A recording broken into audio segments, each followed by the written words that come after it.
Alright, so in this video, I'm gonna show you how to add a clickable link to your Canva presentation. Alright, now first of all, just open your Canva design. Okay, now if you want to add a clickable link to your Canva presentation, what you can do, for example, you want to add a link to your specific text or a specific photo. For example, if you want to add a link to this one, just click on it, click on these three dots, and now click on link. Now put the link over here. What I'm gonna do, I'm gonna put my channel link over here,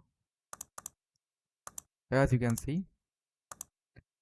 So when okay, now I'm also gonna put my channel link onto this text. So just click on it, click on these three dots, and now click on link and click on done. Okay, let's see if it's working or not. Just go on top right corner, click on share, click on download. Now click on this drop down arrow, make sure you have selected PDF or PPTX.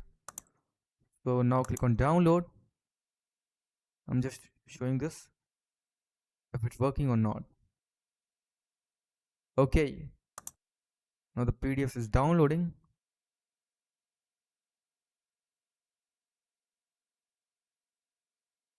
Click on it. As you can see, when I will click on this image or this text, I will be redirected to my YouTube channel. Okay, so that's how you can add link to your Canva presentation. This will also work on your PPTX file. That's it for the video. Thanks for watching.